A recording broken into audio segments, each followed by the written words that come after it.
આજનો લાવો લઈએ રે કાલ કોણે દીઠી છે. રામચંદ્રને ખબર નથી કાલ હવા મારે વનવાસ જવાનું છે. હતી ખબર? કોને ખબર છે? ઘેર જઈને ઊંઘી ગયા કદાચ ના ઉઠ્યા તો કેટલાય નહીં ઉઠ્યા ભાઈ.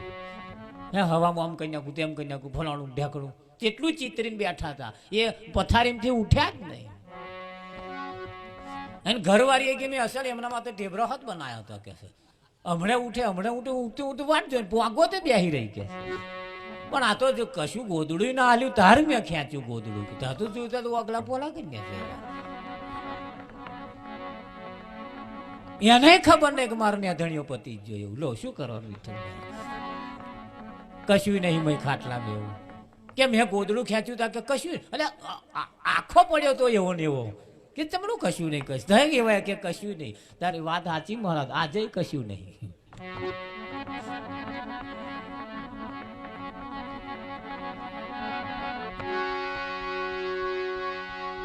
વાત સાચી છે જીવનની અંદર હરે કૃષ્ણ કૃષ્ણ મુખથી બોલ વસ્તુ વારી લે અણમોલ. કૃષ્ણ કૃષ્ણ મુખથી બોલ વસ્તુ વારી લે અણમોલ.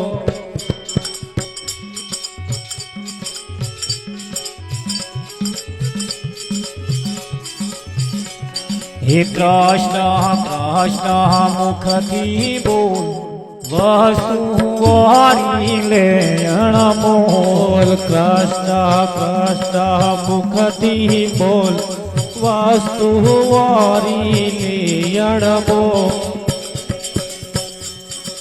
મહારાજની શ્વાનને ના સમજે ભજનમાં આવીને શું કરે દીધું ભલા એમનો લમણો કઈ ફરતો હોય એમ સદગુરુ ઈશારો કરે કૃષ્ણ કૃષ્ણ મુખથી બોલ વસ્તુ હરી લે અણમોલ. હે વિઠ્ઠલ મહારાજ કેમ આવીએ છીએ? સદગુરુ મહારાજના જે શબ્દને સમજે જેના ઈશારાને સમજે કૃષ્ણ કૃષ્ણ મુખથી બોલ વસ્તુ હરી લે અણમોલ.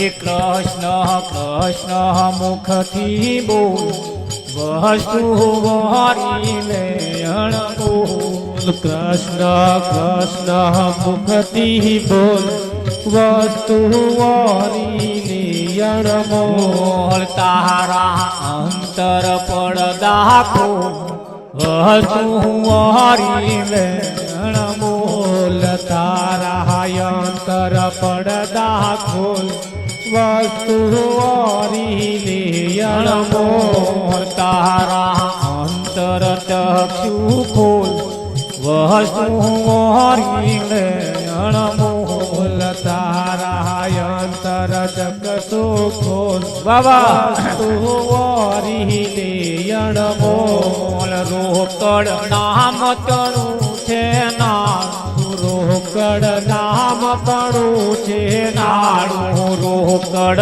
નામ તણું છે નાડું રોકડ નામ તણું છે નાડું કે છે શાસ્ત્ર વગાડી દૂધ વસ્તુ વારી લે અણમોલ. કે છે સાત વગાડી વસ્તુ વારી લે અણમોલ.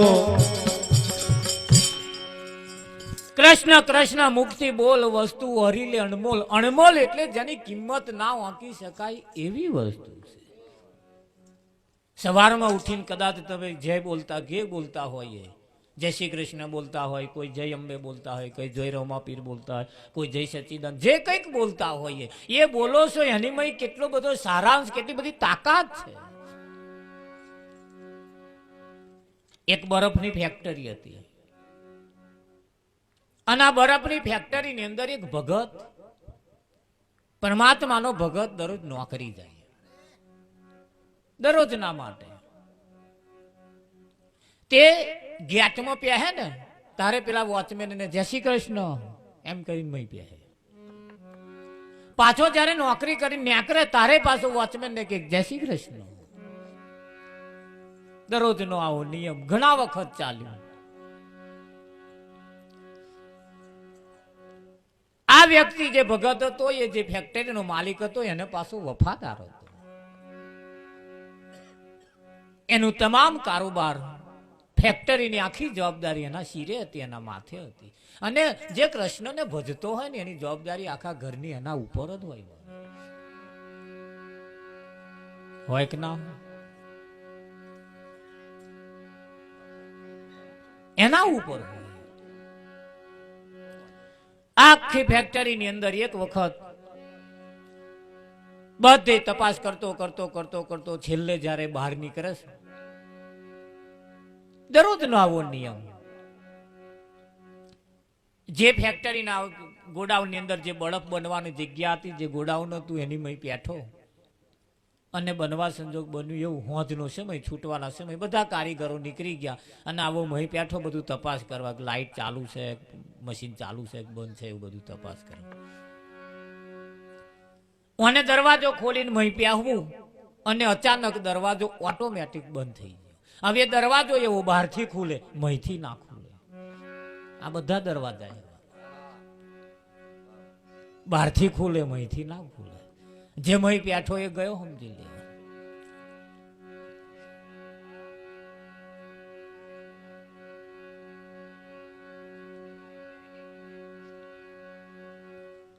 અચાનક દરવાજો બંધ થઈ ગયો. પછી પેલે બહુ મહેનત કરી, પણ દરવાજો ના ખુલ્યો. તે ના. હવે એ બરફ બનવાની ફેક્ટરી, જેમાં બરફ બનતો હતો એમાં જ આ પેઠેલો. ધીરે ધીરે એના વાતાવરણમાં આવતો ગયો, એમે ઠંડો પડતો ગયો અને એના ઉપર પછી બરફ જોમવાની શરૂઆત થઈ. એવું કહેવાય છે આખું લોહી થ્રીજી ગયું. ઊભો હતો, નીચે પડી ગયો, બરફ જોમતો ગયો. છેલ્લા શ્વાસ ચાલતા હતા. હવે લોહી થીજી ગયું. ગેટ ઉપર રહેલા વોચમેન ને એમ થયું કે બધા નેકર્યા છે, પેલો જય શ્રી કૃષ્ણ કરવા વાળો નથી નેકર્યો. મોનું કઈક ભરાઈ ગયો છે અને બોલ્યા વગર તો ના જ જાય, કોઈ દિવસ નહીં ગયો. એના નિયમને ના ચૂકે અને નહીં નેકર્યો. વાત 100% વોચમેન ને ખબર પડી. વોચમેન ખોરતો જાય છે. દરેક જગ્યાએ તપાસ કરે છે. જો બરફ બનવાની ફેક્ટરીનો જે દરવાજો હતો ત્યાં ગયા, તાર એવો અવાજ આવે. દરવાજે કોણ ધરીને હોભર્યું, તાર એટલો અવાજ આવે. દરવાજો બહારથી ખોલીને મહી પેઠો તા પેલો આખો બળફ થઈ ગયો.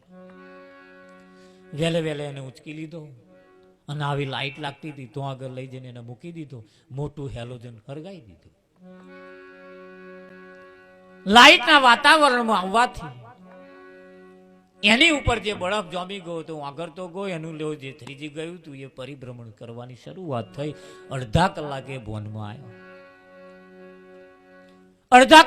ભોનમાં આવ્યો અને એના વોચમેન ને ભેટી પડ્યો.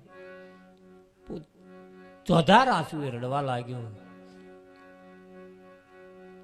કે આજ તો તમે ના હોત તો આજ મારું કોણ હોત? મારા બૈરા છોકરા શું કરત? મારો પરિવાર શું કરત? અઢળક સંપત્તિનો હું માલિક હોઉં તો કદાચ તમે આજ જો ના હોત. વોચમને 2 હાથ જોડીને કહ્યું, તું મારી મેથી ના મારીશ, તું મારો ઉપકાર ના માનીશ, પણ તારી જે નિયમ છે, તારી જે ટેક છે, તે જે સવારમાં આવતા જતા જે બોલવાનો તારો જે નિયમ છે, એ નિયમ મને અહીં સુધી ખેંચી લાવ્યું છે. આજે તું જય શ્રી કૃષ્ણ બોલવાની જો તે આદત ના પાડી હોત અને મને જય શ્રી કૃષ્ણ જો ના કરતો હોત તો તારું પ્રાણ પંખેરું ઉડી ગયું. ઉડી જાય કે ના ઉડી જાય?